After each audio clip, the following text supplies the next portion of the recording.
اعوذ باللہ من الشیطان الرجیم بسم اللہ الرحمن الرحیم۔ میری محترم ماؤں، پیاری بہنوں اور بیٹیوں، السلام علیکم۔ آج ہم تلاوت کریں گے اپنے اگلے سبق کی، جو کہ ہے سورہ انعام کی آیت نمبر 151، یعنی کہ آیت نمبر 151 تلاوت کریں گے ترجمہ کے ساتھ اور تفسیر کے ساتھ۔ تو چلیں شروع کرتے ہیں آج کا سبق، لیکن شروع کرنے سے پہلے چینل کو سبسکرائب کریں اور بیل نوٹیفیکیشن کو آن کریں تاکہ اگلی ویڈیو آپ کو آسانی سے ملتی رہے۔ تو چلیں شروع کرتے ہیں آج کا سبق، اور ہو سکے تو شیئر بھی کریں تاکہ زیادہ سے زیادہ لوگ دیکھیں، آپ کو بھی ثواب ملے اور مجھے بھی۔ تو آیت نمبر 151 شروع ہوتی ہے یہاں سے، تو شروع کرتے ہیں۔ اعوذ باللہ من الشیطان الرجیم بسم اللہ الرحمن الرحیم۔ قل، کہہ دو۔ اب محمد صلی اللہ علیہ وآلہ وسلم سے اللہ تعالیٰ کہہ رہے ہیں، تو اس لیے ہم ادب کے ساتھ کہیں گے، کہہ دو میرے پیارے نبی، تعالو، آؤ، اتلو، سنا دوں۔ اس کے میننگ تلاوت کر دوں یا پڑھ لوں، لیکن ادھر ہم میننگ لیں گے سناؤ۔ ماں، جو، حرما، حرام ٹہرایا، ربکم، رب تمہارے نے، علیکم، اوپر تمہارے، علی کے میننگ اوپر، کم کے میننگ تمہارے، اللہ کے نہیں، تشرکو، تم شرک کرو، بھی، ساتھ اس کے، شیئا، کسی کو بھی یا کسی چیز کو بھی، شیئا و بالوالدین،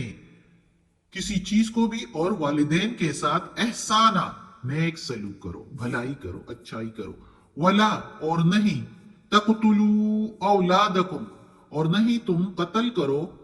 اپنی اولاد کو یا تمہاری اولاد کو، اولادکم من املاق، اور نہ تم قتل کرو اپنی اولاد کو مفلسی سے یا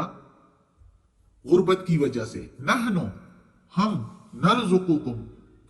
ہم رزق دیتے ہیں تم کو، وَإِيَّاهُمْ، اور ان کو بھی،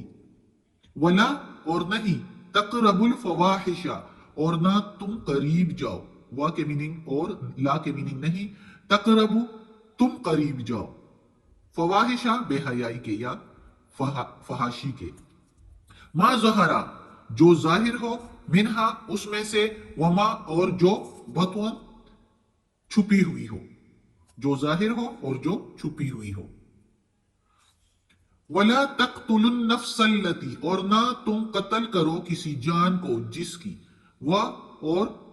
لا کے میننگ نہیں، تقتلوا، تم قتل کرو، نفسا، کسی جان کو، الَّتِي، جس کی یا جس کو، حرم، حرام ٹہرایا، حرم اللہ، اللہ نے حرام ٹہرایا، الا، مگر،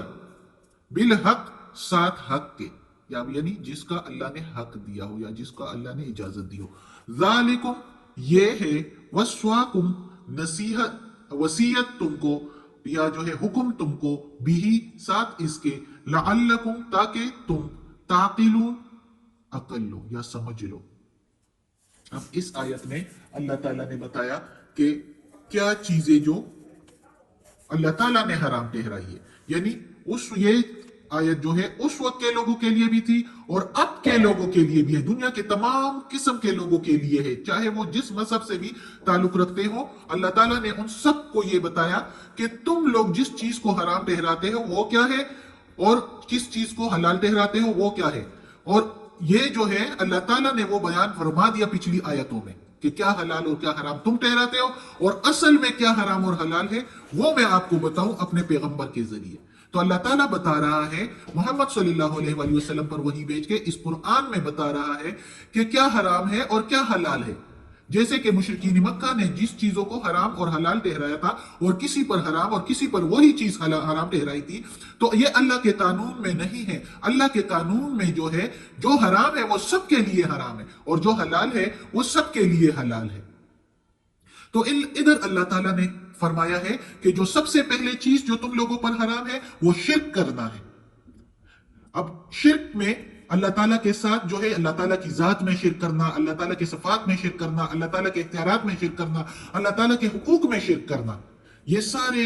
باتیں جو ہے یہ شرک میں آتی ہے۔ اب ذات میں جو ہے جیسے کہ عیسائی جو ہے عیسیٰ علیہ السلام کو نعوذ باللہ اللہ کے ساتھ شریک ٹھہراتے ہیں، اسی طرح یہودی عزیر علیہ السلام، اس طرح مشرکین جو ہے وہ بتوں، ستاروں، چاند، سمندر اور اس طرح کی چیزوں کو شرک اللہ تعالیٰ کے ساتھ جو ہے شریک ٹھہراتے ہیں، تو اس کو شرک ذات میں کہتے ہیں۔ صفات میں جیسے کہ اللہ تعالیٰ کو غیب کا علم ہے اور کسی کو نہیں، اللہ تعالیٰ ہی سب کی سنتا ہے، سب کو دیکھتا ہے اور کوئی اس کے لائق نہیں ہے۔ تو کوئی یہ کہے کہ یہ جو ہے غیب کا علم جانتا ہے، یہ بندہ یا یہ چیز یا یہ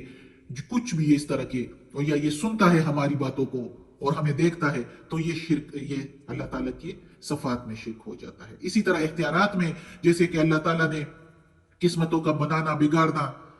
جو ہے سب کچھ پر قادر ہونا، یہ اللہ تعالیٰ کے اختیارات میں ہے۔ جو بھی قسمت بناتے ہیں، جو بھی کسی کے بیمار ہونا، ٹھیک ہونا، اچھائی برائی کا جو بھی جو ہے اللہ تعالیٰ کے ہاتھ میں ہے۔ یہ سارے اختیارات، اللہ تعالیٰ ہر چیز پر قادر ہے، تو یہ اللہ تعالیٰ کے اختیارات ہیں۔ اسی طرح اللہ تعالیٰ کے حقوق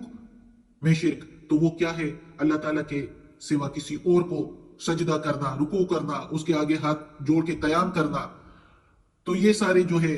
اللہ تعالیٰ کے سوا کسی اور سے مانگنا، اور یہ کہنا کہ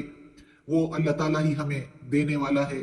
اللہ تعالیٰ تو دینے والا ہے لیکن کسی اور معبود کو بنانا کہ یہ بھی ہمیں دیتا ہے، تو یہ اللہ تعالیٰ کے حقوق کے ساتھ شرک ہے۔ اسی طرح اللہ تعالیٰ نے اپنے توحید کے بعد قرآن میں جگہ جگہ پر والدین کے ساتھ نیک سلوک کا کہا ہے۔ وَبِالْوَالِدَيْنِ احسانا، ادھر بھی اللہ تعالیٰ نے شرک سے روکا، یعنی کہ نہ کرو شرک، تو یعنی توحید کا دیا ہے نا، تو توحید کے بعد توحید کی تاکید کی ہے اللہ نے، اور توحید کے بعد ہی اللہ تعالیٰ نے والدین کے ساتھ نیک سلوک کا کہا ہے۔ تو اس کا مطلب ہے کہ اللہ تعالیٰ کے بعد، اللہ تعالیٰ کے حقوق کے بعد انسانوں میں جو سب سے، حقوق العباد میں جو سب سے پہلے حق آتا ہے وہ والدین کا آتا ہے، اور نیک سلوک میں والدین کی خدمت کرنا، والدین کی تعظیم کرنا، والدین کے ساتھ ادب سے آنا، اور والدین کا ہر حکم ماننا بغیر شرک کے، جو بھی والدین کا ہے ان کا حکم ماننا، اور اپنی اولاد کو جو ہے جس طرح مکہ کے عرب کی جاہلیت کے زمانے میں اولاد کو مفلسی کے ڈر سے اور بیٹیوں کو زندہ دفن کرتے تھے، تو اللہ تعالیٰ نے منع فرمایا کہ تم رزق کے دینے سے ڈرتے ہو، روزی کے ان کو کھلاؤں گا کیسے، پلاؤں گا کیسے، تو رزق دینے والا تم کو بھی میں ہوں اور ان کو بھی میں ہوں۔ اور اسی طرح اللہ تعالیٰ نے کہا کہ فحاشی کے قریب نہ جاؤ۔ فحاشی میں آتا ہے زنا، بے حیائی، یعنی محدود لباس، ننگا، برہنہ پن، یہ سارے جو ہے فحاشی میں آتے ہیں، بے حیائی میں۔ قوم لوط کا عمل جو ہے یہ ساری بے حیائی میں آتا ہے، جس طرح کہ حدیث میں ہے کہ چوری اور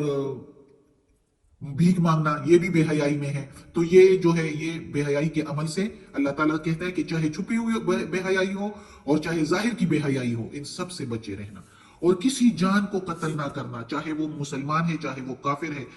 چاہے وہ اہل کتاب کوئی بھی ہے، ان کو قتل کرنا حرام ہے مگر جس کا حق ہو۔ اب ادھر بات آ جاتی ہے کس کا حق اللہ نے دیا؟ حق یعنی جس کو قتل کرنا واجب ہو، جس کو قتل کرنا جائز ہو، وہ کیا ہے؟ یعنی ایسے کسی کو قتل کرنا جائز نہیں ہے۔ ہاں اگر اس نے کوئی کسی کو قتل کیا ہو تو اس پر قتل کا جرم ہو اور اس کو قصاص دینا ہو تو اس کا قتل جائز ہے۔ پھر جو ہے جہاد میں جو جائے، اپنے دین اسلام کی حفاظت کریں اور محافظ بن کے جائے، مہاجر بن کے جائے، تو ادھر بھی وہ قتل کر سکتا ہے۔ اور اسی طرح جو بندہ اسلامی مملکت میں فساد پھیلائے تو اس کو بھی قتل کرنا جائز ہے۔ اور اسی طرح جو شادی شدہ ہو کے زنا کرے تو اس کو سنسار کرتے ہیں، اس کا بھی قتل جائز ہے۔ اور اسی طرح جو مرتد ہو جائے تو اس کا بھی جائز ہے اللہ کی طرف سے۔ باقی اس کے علاوہ کوئی کافر بھی ہو تو اس کو قتل کرنا جائز نہیں ہے۔